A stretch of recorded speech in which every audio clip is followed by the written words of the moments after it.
people. They're a burden on the community. They keep people in their homes at night in fear that they might have a break-in. No one can walk around the streets, well, not like they used to. No one can live a normal life since these addictions started. At first, people thought it was a childish cry for attention, but when people were getting assaulted in the streets for any of these sugar-based products, that's when the community started to question this drug. Local business people have been forced to shut their business because of these animals.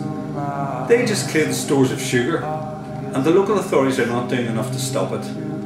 Cautions and written warnings are simply not enough. In order to rehabilitate these offenders, they need to spend time in prison or correctional facilities. This, in turn, will make our community a safer place.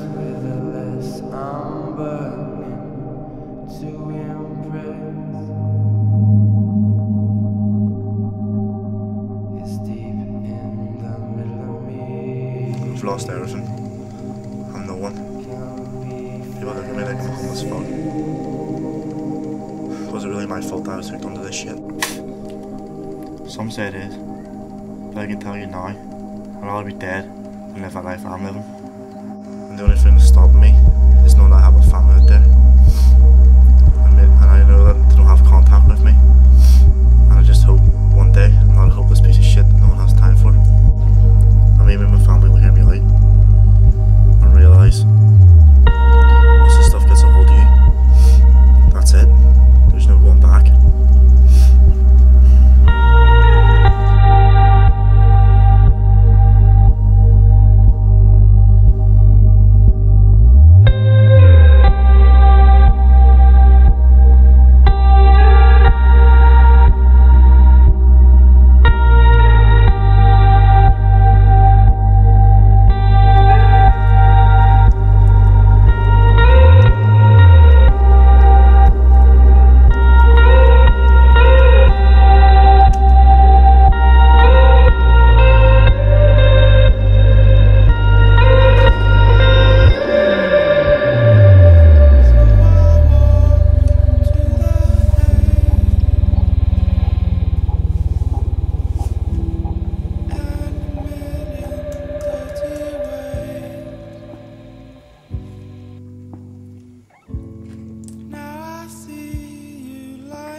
Right, where to begin? It just gets you to a place where you know you're right up there. You don't even know what's going on, like.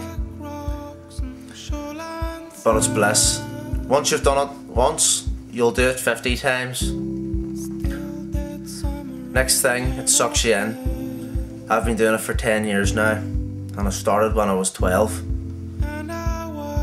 I've admitted to myself that I've probably only got a few years left, so I might as well enjoy them whilst I can, doing the best things that I can.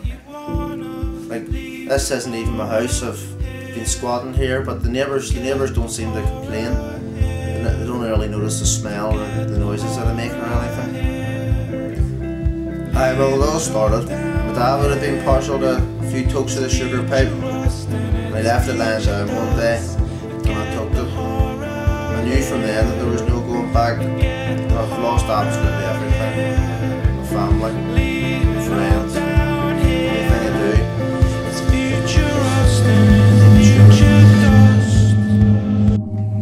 Here at the Northern Ireland Police Service, we're trying to tackle the war on drugs by prohibiting the use of sugar as of March 2013, and its classification will now change to a Class B drug, given the power to now prosecute for possession or supply.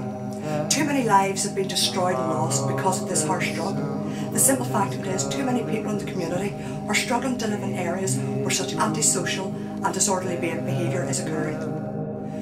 Due to the majority of these drug users committing what are very often deemed as petty crimes, the courts are very reluctant to enforce custodial sentences, and the offenders are therefore back on the streets re-offending. On a more worrying note, violent crime is now on the increase.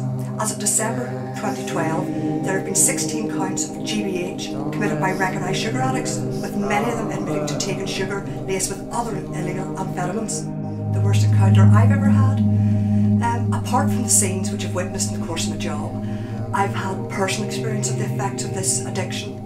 I was off duty walking my dog through a local forest park owned by the National Trust and eating a packet of sugary laces. I was then attacked by an individual who I suspect was under the influence of sugar. He had an agitated demeanour and a vacant look in his eyes, all classic symptoms. For a second I thought I would have sustained more serious injuries because this boy looked out of control, not to mention out of his mind. We believe that these people should be facing convictions and given help and support through compulsory rehabilitation schemes. I believe there's little hope for those who remain addicted without professional help. We in the police service are working alongside the health service and addiction outlets and are determined to get this situation under control. We're aware of some of the suspected dealers throughout the area who have been supplying addicts with the major forms of sugar at major discount prices, which is a huge letdown to the local community. Here at the Sugar Union and Trades Party, we have joined with the police with the intent to have a major lockdown of potential drug dealers throughout the area. Sure, this madness can simply not go any further.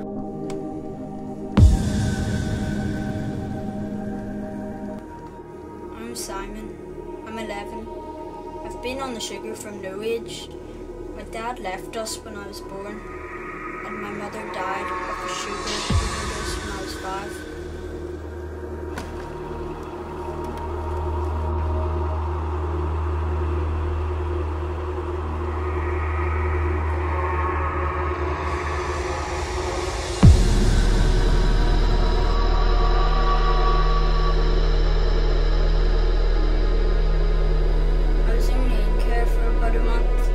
Since I escaped, I've been breaking into people's sheds and anywhere else I could sleep. And in the end,